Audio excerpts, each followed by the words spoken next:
Hi friends, ఇవాళ మీకు mixed వెజిటబుల్స్తో chapati చేయడం చూపిస్తాను. ఆలుగడ్డ, క్యారెట్, బీన్స్, టమాటా, ఉల్లిపాయ, పచ్చిమిర్చి, ఉప్పు, కారం, పసుపు, జీరా కూడా వేసి మంచి చపాతీలు చేసుకోవచ్చు. నేను ఇవాళ మీకు చూపిస్తాను. నేను ఒక 3 బౌల్లో పిండి తీసుకున్నాను, గోధుమ పిండి.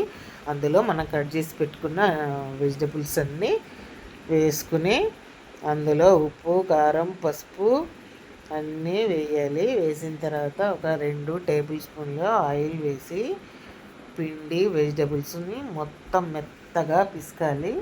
పిసికిన తర్వాత ఒక 10 మినిట్స్ పక్కకు పెడితే చాలా స్మూత్గా తయారవుతుంది. ఈ చపాతీలు డయాబెటిక్ వాళ్ళకి సూపర్ అండి. సాయంత్రం నైట్ భోజనం లైట్ ఫుడ్ అనమాట డయాబెటిక్ వాళ్ళకి. మేము అయ్యే తింటాం కాబట్టి మీకు చేసి చూపిస్తున్నా. ఏంటంటే నాకు కావాల్సింది, నేను ఒక 5 చపాతీల మట్టుకి పిండి తీసుకున్నాను. 5 చపాతీలు చేశాను.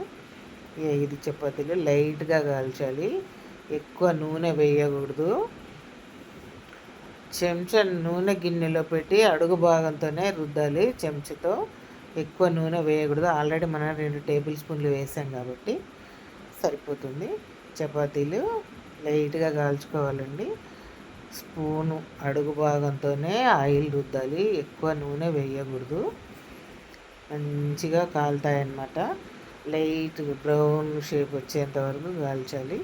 కాల్చిన తర్వాత మన ఇష్టం పెరుగుతో కానీ, పల్లి పొడి, వెల్లుల్లి కారము, చింతకాయ పచ్చడి, పండు మిర్చి పచ్చడి మన ఇష్టం. లేకపోతే పెరుగు చట్నీ, లేకపోతే పల్లీ చట్నీ ఏవైనా పెట్టుకొని తినొచ్చు.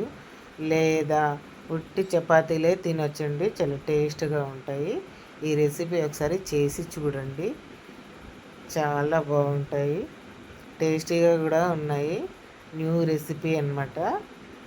నేను నేర్చుకుని మీకు చేసి చూపిస్తున్నా. సూపర్ చపాతీలండి, mixed vegetable chapatis. Super recipe dear friends. అందరూ మీరు ఒకసారి చూసి చేసి కామెంట్ పెట్టి